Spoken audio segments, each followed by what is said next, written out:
মই প্ৰথমতে ক'ব বিচাৰোঁ যে যোৱা বিশেষকৈ 10টা দিনত 21 তাৰিখৰ পৰা 30 তাৰিখ ধৰক বা 31 তাৰিখ ইয়ালৈকে আমাৰ যিখিনি তথ্য আমি সংগ্ৰহ কৰিলোঁ, যোৱা 21 তাৰিখে আমাৰ পজিটিভ কেছ আছিল 640টা আৰু যোৱাকালি আমাৰ পজিটিভ কেছ যোৱাকালি নহয় পৰহি 30 তাৰিখে 511টা হৈছে আৰু যোৱা গোটেই সপ্তাহটোত 10 দিনত 5371টা আমি পজিটিভ কেছ পাইছোঁ। ইয়াৰ জিলা কিছু জিলাত ইয়াৰ সংখ্যা বেছি, যেনেকৈ গুৱাহাটী মেট্ৰ'ত ইয়াৰ সংখ্যা বেছি, গোলাঘাটত বেছি, এনেকৈ কেইখনমান জিলাত কিছু সংখ্যাৰ তাৰতম্য আমি দেখিবলৈ পাইছোঁ। 20 জনতকৈ অধিক কেইখনমান জিলাত আছে। বৰপেটা জিলাত 24, যোৱাকালিৰ মই শেহতীয়া তথ্যটো কৈছোঁ, 24 গৰাকী, ডিব্ৰুগড়ত 20 গৰাকী, গোলাঘাট জিলাত 37 গৰাকী, যোৰহাট জিলাত 37 গৰাকী আৰু লখিমপুৰ জিলাত 26 গৰাকী, নলবাৰীত 25 গৰাকী, শিৱসাগৰত 30 গৰাকী, শোণিতপুৰত 24 গৰাকী আৰু গুৱাহাটী মেট্ৰ'টো আমাৰ যোৱাকালি 13 গৰাকী। এতিয়া 20 জনতকৈ ওপৰত থকা ডিষ্ট্ৰিক্ট কেইবাখনো ওলাল, কিন্তু সকলো কথা পৰ্যালোচনা কৰি আমাৰ কেইটামান সিদ্ধান্ত আহিছোঁ। এই সিদ্ধান্তকেইটা মই আপোনালোকক অৱগত কৰিব বিচাৰিছোঁ।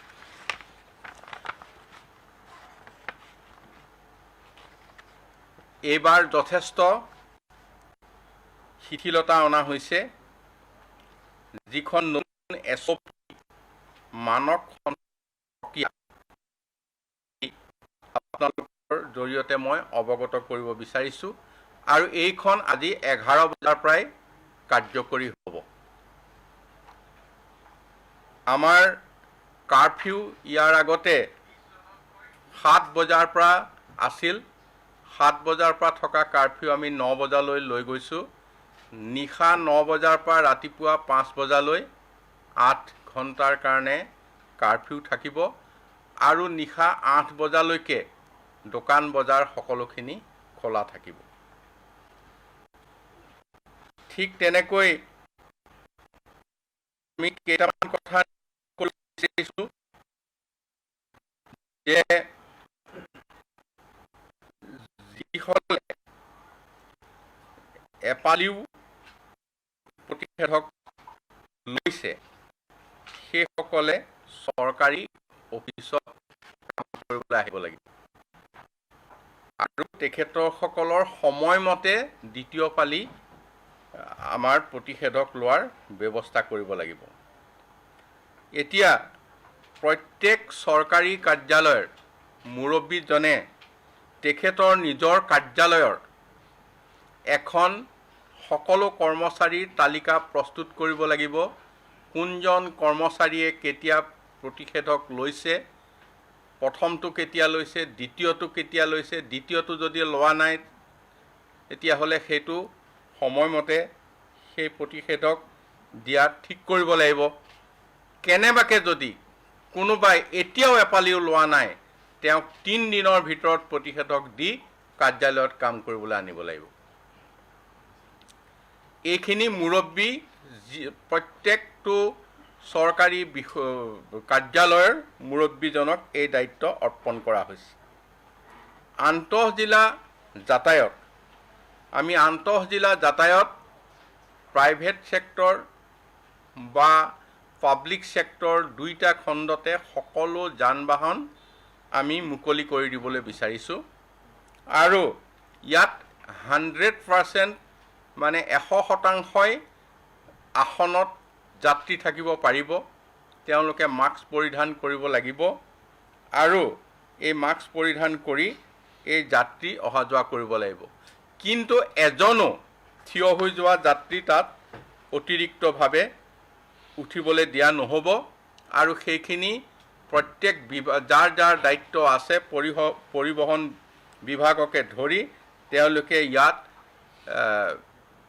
পৰীক্ষা কৰিব আৰু পৰীক্ষা কৰি কঠোৰভাৱে ব্যৱস্থা গ্ৰহণ কৰিব। যদি অতিৰিক্তভাৱে থিয় হৈ কোনো যাত্ৰী আনে তেতিয়াহ'লে গাড়ীৰ লাইচেন্স আৰু ড্ৰাইভাৰৰ লাইচেন্স আটাইখিনিৰ ওপৰতে আমি যাৱতীয় ব্যৱস্থা অতিৰিক্তভাৱে মানে আমি কেনচেল পৰ্যন্ত চূড়ান্ত সিদ্ধান্ত ল'ব পাৰিব।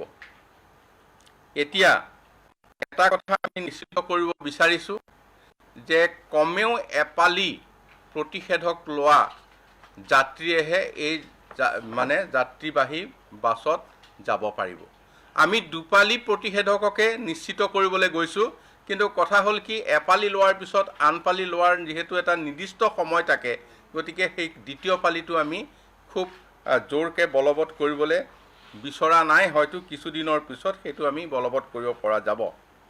অটো ৰিক্সা হওক, চাইকেল ৰিক্সা হওক, তাৰপিছত টেক্সি হওক, এই সকলোতে মানে 100% ফুল কেপাচিটিত মানুহ যাব, খালি অতিৰিক্ত মানুহ যাব নোৱাৰিব। মাস্ক পৰিধান কৰা যাত্ৰী আৰু চালক দুয়োৰ বাবে বাধ্যতামূলক। বাইকত দুজন যাব, সেই বাইকত যোৱা সকলো যাত্ৰীয়েও তেওঁলোকে মাস্ক পৰিধান কৰিব আৰু কমেও এপালি ভেকচিন ল'ব লাগিব। এই গোটেই কথাখিনি আপোনালোকক জনাইছোঁ। লঘু যান বাহনেৰে সকলো যাত্ৰী চলাচল কৰিব পাৰিব, ব্যক্তিগত যান বাহনেৰে কিন্তু মাস্ক পৰিধানটো বাধ্যতামূলক। এই কথাখিনি আপোনালোকক আজি ৰাইজৰ প্ৰতি আমি আহ্বান জনাইছোঁ আপোনালোকৰ সংবাদ মাধ্যমৰ জৰিয়তে যে এইবাৰ যিহেতু মুকলি কৰি দিয়া হৈছে, এই আনুষংগিক নিয়ম নীতিখিনিও কঠোৰভাৱে বলবৎ হ'ব। ইয়াত সংশ্লিষ্ট কৰ্তৃপক্ষসমূহে ইয়াক কঠোৰভাৱে পৰীক্ষা কৰিব আৰু এই ক্ষেত্ৰত ব্যৱস্থা গ্ৰহণ কৰিব। কাৰণ আমাৰ সন্মুখত আমি কেইদিনমানৰ আগলৈকে কেৰেলা আৰু মহাৰাষ্ট্ৰৰ উদাহৰণ আমি সকলোৱে দেখিছোঁ। তাত আজি অৱস্থা মুকলি কৰি দিয়াৰ পিছত কি হৈছে। গতিকে অসমত তেনে পৰিস্থিতি হ'বলৈ আমি কোনোপধ্যে দিব নোৱাৰোঁ। সেইকাৰণে মই সকলো ৰাইজক মই অনুৰোধ জনাইছোঁ যে আপোনালোকে নিয়ম মানি চলিব, নহ'লে আকৌ পুনৰ এই শিথিলতাবিলাক দূৰ কৰি আমাৰ মানে কণ্টেইন লকডাউনৰ ফালে ঘূৰি যাব লগা হ'ব পাৰে। সময়খিনি আপোনালোকৰ ওপৰত নিৰ্ভৰ কৰিব। আপোনালোকে যদি নিজক নিজে ভালকৈ নিয়ন্ত্ৰণ কৰে, আমি সদায় ভালকৈ এনেকৈ মানে চলাচল কৰিব পাৰিম, অন্যথা আমি আকৌ কঠোৰ ব্যৱস্থা কৰিব লাগিব।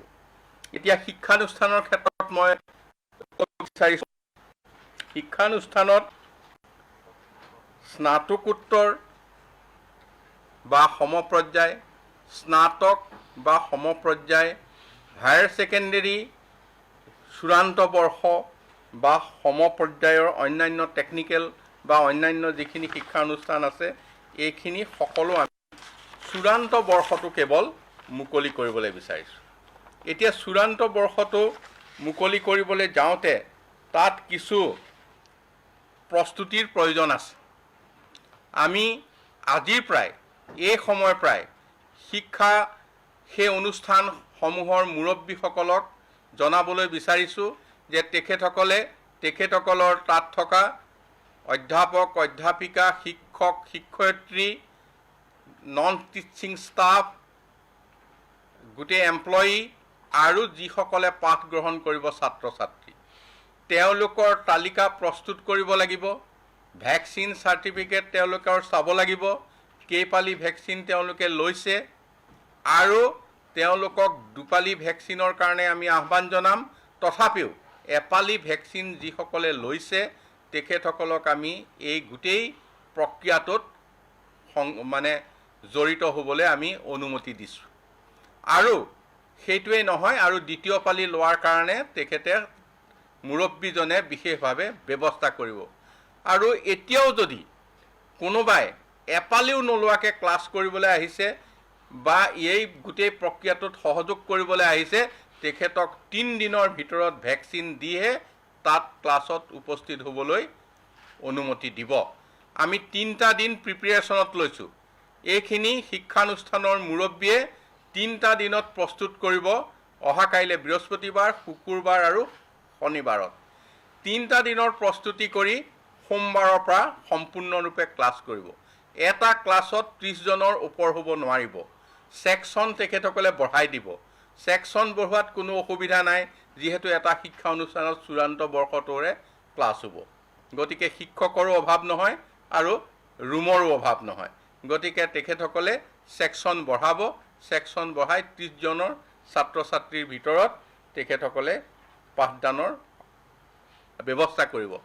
এই ক্ষেত্ৰত এটা কুৱেশ্যন সকলোৰে মনত আহিছে, আমি ক্লিয়াৰ কৰি দিবলৈ বিচাৰিছোঁ।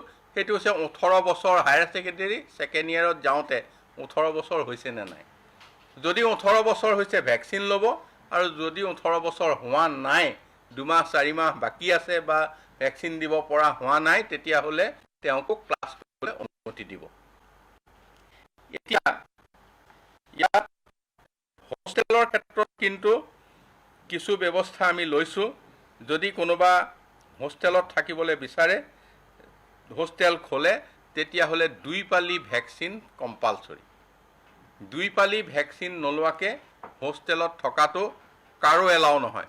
হোষ্টেলত থকা ৱাৰ্ডেনৰো এলাউ নহয়, হোষ্টেলত থকা ৰান্ধনীৰো এলাউ নহয়, কৰ্মচাৰীৰো এলাউ নহয়, আৰু বৰ্ডাৰো হোষ্টেলত থকা বৰ্ডাৰো এলাউ নহয়।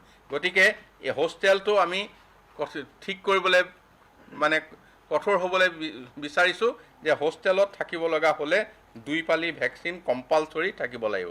এতিয়া আমি 3 দিন প্ৰক্ৰিয়াটো আৰম্ভ কৰি 5 তাৰিখ যদি আমাৰ দেওবাৰ হয়, ৰবিবাৰ হয়, তেতিয়াহ'লে 6 তাৰিখ সোমবাৰৰ পৰা পূৰ্ণোদ্যমে ক্লাছ চলিব। কিন্তু ছাত্ৰ ছাত্ৰী, শিক্ষাৰ মুৰব্বী শিক্ষানুষ্ঠানৰ মুৰব্বী, শিক্ষক শিক্ষয়িত্ৰী, কৰ্মচাৰীসকল অহা কালিৰ পৰাই এই প্ৰস্তুতিৰ কাৰণে শিক্ষানুষ্ঠানলৈ যাব। শিক্ষানুষ্ঠানলৈ গৈ মুৰব্বীৰ লগত সহযোগ কৰি এই সকলো প্ৰক্ৰিয়া সম্পূৰ্ণ কৰাৰ পিছত আমাৰ 6 তাৰিখ সোমবাৰৰ পৰা ক্লাছ আৰম্ভ হ'ব। এতিয়া সভা সমিতিৰ কথা আহিল। সভা সমিতিৰ ক্ষেত্ৰত আমি কৈছোঁ যে গোটেই কামবিলাকত এইবাৰ আমি ঠিক কৰিছোঁ 2 পালি ভেকচিন নহ'লেও এপালি ভেকচিন কম্পালচৰি। কাৰণ দ্বিতীয় পালি ভেকচিন ল'বৰ কাৰণে হয়তো সময় তেখেতৰ আহি পৰা নাই, কিন্তু যেতিয়া আহি পৰিব তেখেতে ল'ব লাগিব। গতিকে 50 গৰাকী লোকে সভা সমিতিত ভাগ ল'ব পাৰিব। এতিয়া আগৰ আমি অনুমতি ল'বলৈ দিছিলোঁ যে ক'ৰবাত যদি কোনোবাই সভা পাতে প্ৰশাসনৰ অনুমতি ল'ব।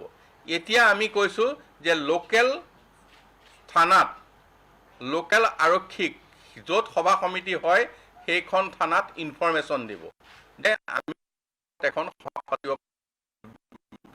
পাতিবলৈ আছোঁ নীতি নিয়মৰ মাজত।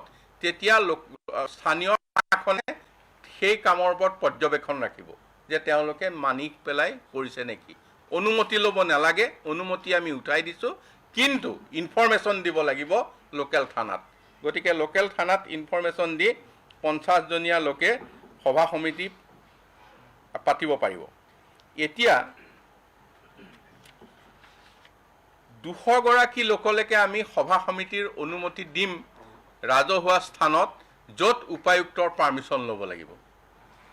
উপায়ুক্তৰ পাৰ্মিশ্যন লৈ 200 গৰাকীলৈ ৰাজহুৱা স্থানত কৰিব পাৰিব। তাৰপিছত ইনডোৰ যিবিলাক সভা সমিতি হলৰ ভিতৰত, তাত হলৰ কেপাচিটি চাই 50%। যদি 200 কেপাচিটি থাকে 100, 400 থাকিলে 200, এই কেপাচিটিত আধা সংখ্যক ঠাইত চিটৰ কেপাচিটি লৈ তাত সভা সমিতি অনুষ্ঠিত কৰিব পাৰিব। ইয়াৰ পিছত আমি যিখিনি কৈ আছিলোঁ বিবাহ মাংগলিক অনুষ্ঠান ছ'চিয়েল যিকোনো অনুষ্ঠান মানে এই ক্ষেত্ৰত আমি বিয়া বাৰু এইখিনিত আমি 50জন লোকলৈকে আগত 10জন কোৱা হৈছিল এতিয়া 50জনলৈকে আমাৰ অনুমতি দিয়া হৈছে সৎকাৰতো 50জন গতিকে এই গোটেই কথাখিনি আমি 10জনৰ পৰা 50জনলৈ লৈ গৈছোঁ এতিয়া আমাৰ যিখিনি ধৰ্মীয় অনুষ্ঠান মানে এতিয়া আমাৰ ইয়াৰ আগতেই কৈছিলোঁ যে ভাদ মাহ আমাৰ নামঘৰত আইসকলৰ গোপিনীসকলৰ নাম হৈ আছে এইখিনিও আমি নিয়মৰ মাজত কৰিবলৈ অনুৰোধ কৰিছোঁ কিন্তু আমাৰ কিছু বিশেষ ধৰ্মীয় অনুষ্ঠান আছে যেনেকৈ কামাখ্যা মন্দিৰ শিৱসাগৰৰ শিৱদৌল আজান পীৰৰ দৰগাহ হাজোৰ পোৱামক্কা এনেকুৱা যিখিনি আইকনিক প্লেচ এইখিনিত আমি 40 মানে প্ৰতি ঘণ্টাত সৰ্বাধিক 40গৰাকী লোকৰ অনুমতি আমি দিয়া হৈছে আৰু ইয়াত এই ক্ষেত্ৰত যাতে আমাৰ ধৰ্মীয় স্থান দৰ্শনৰ ক্ষেত্ৰত ঘণ্টাত 20গৰাকী লোকৰ বাবে আমি যাতে সেইমতে প্ৰতি ঘণ্টাত 20গৰাকী নহয় 40গৰাকী আৰু কমেও এপালি তাত যাতে ভেকচিন লোৱা মানুহ হয় এইটো কথা নিশ্চিত কৰিব লাগিব আমাৰ আৰু এটা কথা সাপ্তাহিক যিবিলাক বজাৰ এই সাপ্তাহিক বজাৰবিলাকৰ স্থানীয় প্ৰশাসনে এটা সময় বান্ধি দিব সাপ্তাহিক বজাৰ আমাৰ কেতিয়াবা কি হয় ৰাতিপুৱা 5 বজাৰ পৰা ৰাতি চলে ঠিক সেইকাৰণে নহয় 6 ঘণ্টাৰ বাবে স্থানীয় প্ৰশাসনে সময় নিৰ্ধাৰণ কৰি দিব সেই সাপ্তাহিক বজাৰবিলাক এই ধৰণে নিৰ্দিষ্ট ব্যৱধানত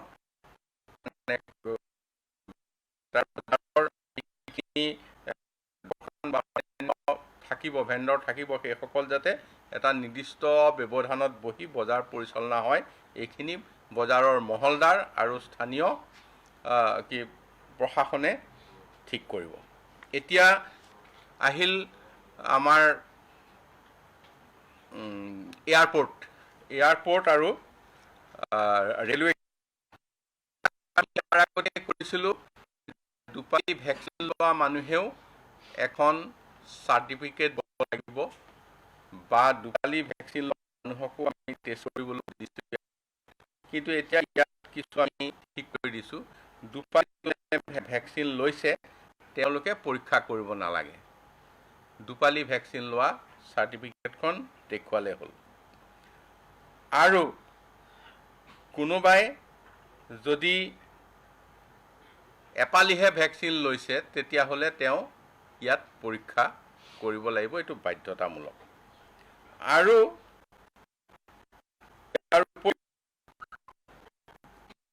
মানে দুপালি ভেকচিন লোৱা ব্যক্তিক ৰেহাই আৰু বাকীসকলৰ ক্ষেত্ৰত আমি আগতে এটা RT-PCR টেষ্ট কৰিবৰ হ'লে 500 টকা লাগিছিল এতিয়া আমি এজন ব্যক্তিয়ে RT-PCR টেষ্টটো কম্পালসৰি কৰিব লাগিব যদি দুপালি ভেকচিন লোৱা নাই 500 টকাৰ 250 টকা ব্যক্তিজনে দিব আৰু 250 টকা আমি চৰকাৰে দিম তাততো পইচা যিবিলাক লেবৰেটৰী আছে 500 টকাকৈ ক্ষেত্ৰত আমি আগতে এফুটা RT-PCR টেষ্ট কৰিবৰ হ'লে 500 টকা লাগিছিল এতিয়া আমি এজন ব্যক্তিয়ে RT-PCR টেষ্টটো কম্পালসৰি কৰিব লাগিব যদি দুপালি ভেকচিন লোৱা নাই 500 টকাৰ 250 টকা ব্যক্তিজনে দিব আৰু 250 টকা আমি চৰকাৰে দিম তাততো পইচা যিবিলাক লেবৰেটৰী আছে 500 টকাকৈ ল'ব দিবই লাগিব আমি শ্বেয়াৰ কৰিবলৈ বিচাৰিছোঁ 50-50 আমি আধা 250 টকা আমি চৰকাৰে দিম আৰু 250 টকা আৰু ব্যক্তিজনে কৰিছোঁ আধা আমি চৰকাৰে দিম আধা ব্যক্তিজনে দিব এইটো আমি এয়াৰপোৰ্ট আৰু ৰেলৱে ষ্টেচনৰ কাৰণে এই সিদ্ধান্তলৈ আহিছোঁ আপোনালোকে এটা কথা গম পাইছিল যে ভেকচিনেশ্যনৰ ক্ষেত্ৰত যে আমি ভেকচিন এতিয়া ব্যাপক হাৰত দিবলৈ ঠিক কৰিছোঁ। গতিকে ভেকচিন এতিয়ালৈকে আমাৰ সৰ্বমুঠ আমি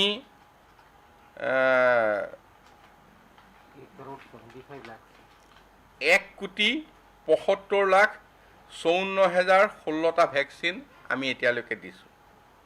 এতিয়া 1,54,00,000ৰ ক্ষেত্ৰত 1,54,00,000 নহয়, 1,75,00,000 1,75,00,000ৰ 1,44,00,000 আমি ফাৰ্ষ্ট ড'জ দিয়া হৈছে আৰু ছেকেণ্ড ড'জ 31,27,000 দিয়া হৈছে। এতিয়া আমাৰ মানে এই ক্ষেত্ৰত পৰ্যাপ্ত পৰিমাণে ভেকচিন আমাৰ হাতত জমা আছে আৰু আমি ৰাইজক আপোনালোকৰ জৰিয়তে আহ্বান জনাইছোঁ যে সকলো ধৰণৰ কাম কাজ যোগাযোগ ভেকচিন নোলোৱাকৈ নহ'ব, বাধ্যতামূলক হ'ব। ইয়াৰ পিছত হিতাধিকাৰীৰ যিসকল সা সুবিধা সেইবিলাকো আমি ভেকচিনৰ পৰ্যায়লৈ লৈ যাম। গতিকে সকলোকে আমি আহ্বান জনাইছোঁ তেখেতসকল যাতে আগবাঢ়ি আহি ভেকচিন লয়।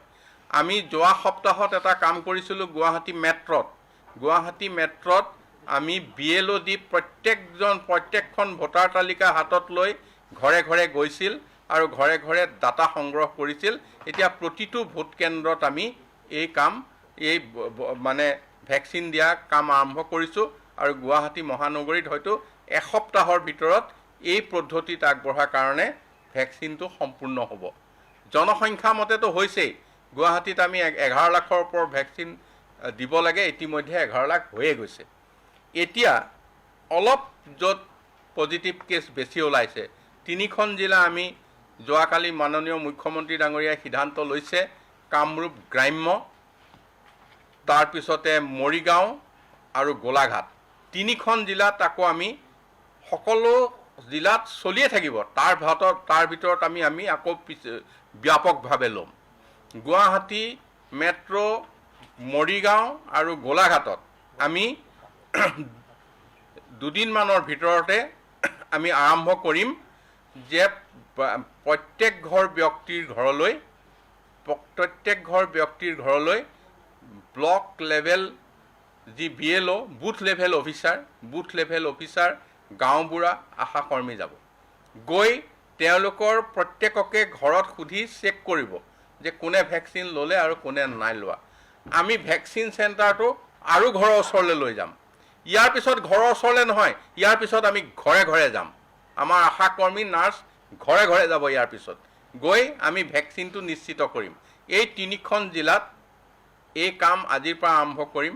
আজি গুৱাহাটী মেট্ৰত মই 1:30 বজাত যাম, গৈ তাত Kamrup metro' Kamrup rural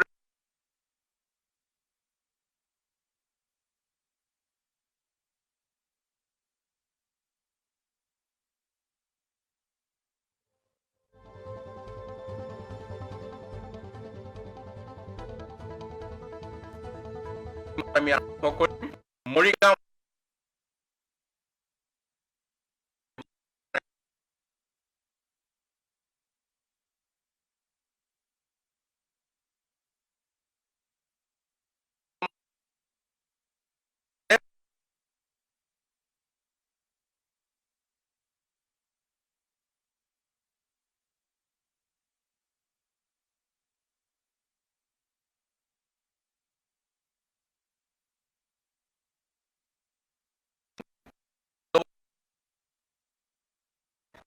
vaccine কিছু সিদ্ধান্ত গ্ৰহণ কৰিছে। এই সিদ্ধান্তসমূহ আপোনালোকৰ জৰিয়তে এই ক্ষেত্ৰত শেষত পুনৰ এটাই আহ্বান কৰিলোঁ, যথেষ্ট শিথিল কৰা হৈছে। নিজক নিজে যাতে আপোনালোকে নিয়ন্ত্ৰণ কৰে আমাৰ ৰাজ্যখনৰ ভৱিষ্যতৰ কাৰণে, নহ'লে পুনৰ আকৌ এটা জটিল অৱস্থা আহিব, যিটোত আকৌ আমি এই মুকলিৰ পৰা আকৌ বন্ধনলৈ গুচি যাব লাগিব। গতিকে মই সকলোকে এইটো আহ্বান কৰি সংবাদমেল সমাপ্ত কৰিছোঁ।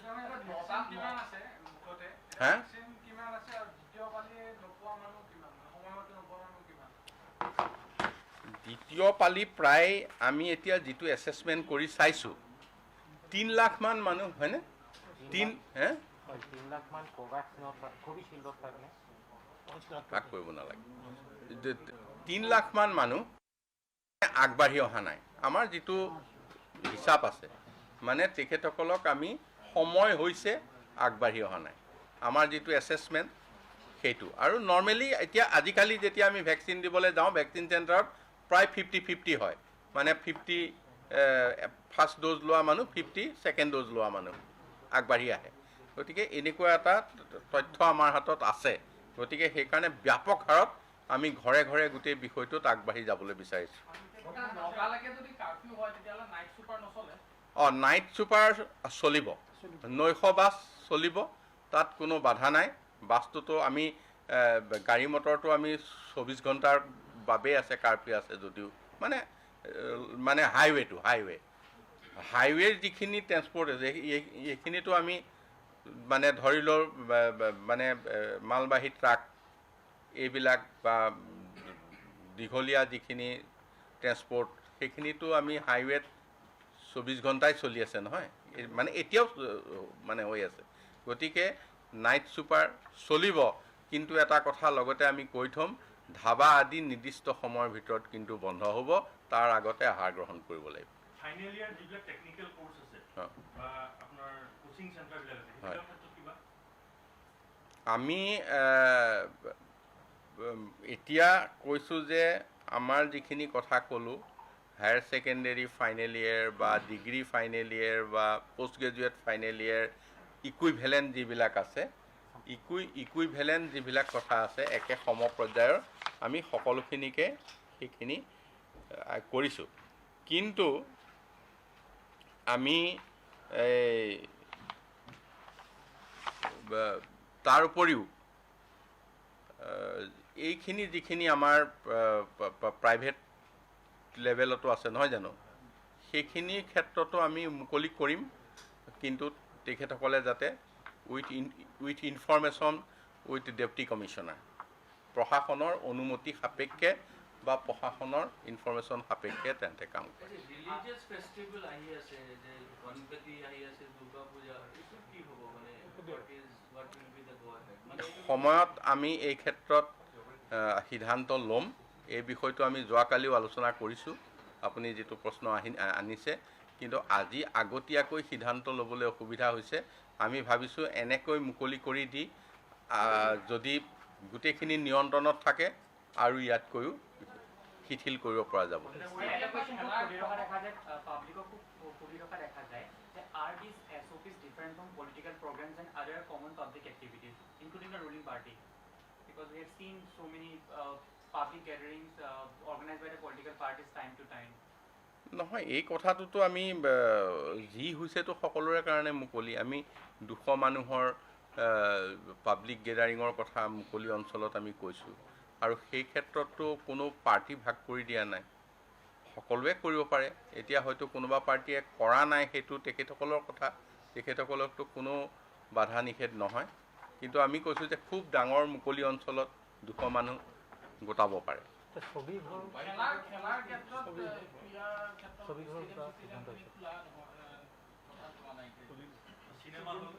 চিনেমা হল এইবাৰ আমি খুলিব পৰা নাই কাৰণ গোটেই কথাটো চিনেমা হলৰ লগত